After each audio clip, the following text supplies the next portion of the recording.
How often do you dedicate time daily to physical activity? Is it at least 30 minutes a day or a couple times a week? Or maybe you find it difficult to fit exercise into your schedule as a full-time student. College is the most important building block to our careers, but it's also the most stressful. With so much pressure, it's important to take time to find ways to cope with it. If we don't, it could lead to serious health problems. One strategy to relieving anxiety is physical activity. In order to conduct this speech for you all, I used a combination of books and journals to make my own research, acknowledging mental health for college students and informing how exercise can relieve daily stressors.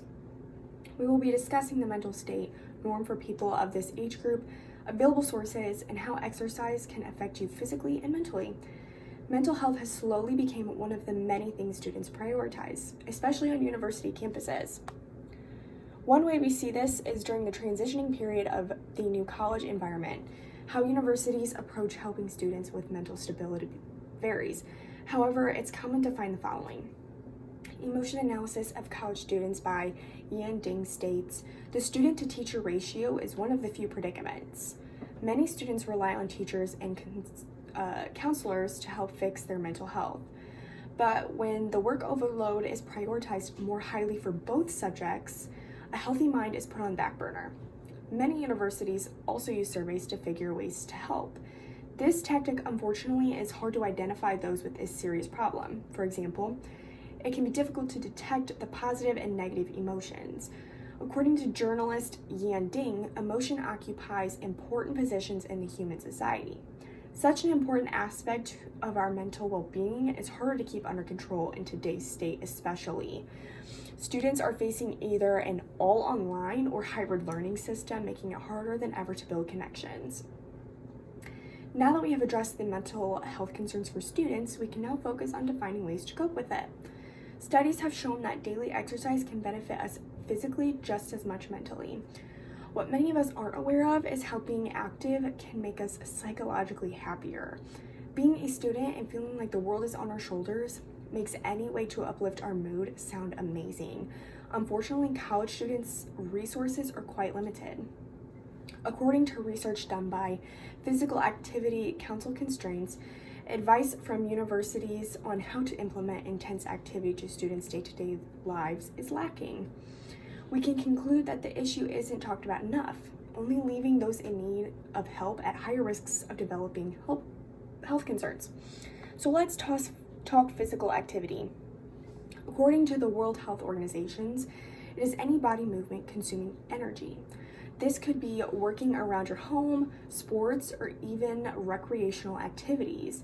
The downsides to not dedicating time to moving our bodies can be harmful to our overall health, leading to disorders like diabetes, hypertension, and osteoporosis. Authors of Physical Activity, Sedentary Behavior, and Correlates Among Students of Tehran University of Medical Sciences states, students tend to follow the same patterns after graduating.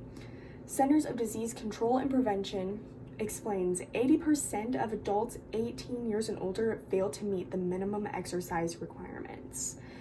A healthy adult needs 150 minutes a week of activity, and almost 50% don't meet that requirement. But why? College students have limited food options, aren't into sports, and the time in class decreases while the studying time increases.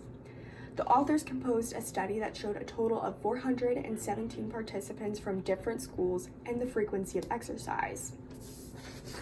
This is just an example. Schools of Medicine for Clinical Sciences had 141 participants, and only 33.8% reported to have relative frequency in physical activity. The second study was a much deeper analysis. Out of 223 male participants, 46.2% achieved a high level of exercise, whereas 34% of 194 women participants did the same. I have just touched on the male to female comparison, but you can see here that there are other factors that were examined in this research here. Although there are so many reasons why it is more challenging for the average student to work out, it's essential to make it a priority. For instance, stress is released during exercise. This takes place by the body releasing endorphins during intense movement. This is a hormone that uplifts the mood and removes negative hormones. It can also improve our focus when the brain is increasing its metabolism of glucose. Although the mental benefits of working out apply to people of all ages, the program we follow should be designed for the individual. Making such a change should be understood as a lifestyle and not a hobby. This will help achieve goals and sustainability. The condition of our health should be prioritized at this stage in our life, as the stress levels can be so overwhelming and our emotions are running really high. In conclusion, making not only our physical but mental health a priority while studying can change your experience as a student and in life. Today, we discussed how exercise can make you psychologically happier by making the topic known, establishing your own resources, and knowing your personal goals. To be successful in prioritizing your mental health, you need to create a plan that suits your lifestyle. The most important thing you can do for yourself is make you a priority. Thank you.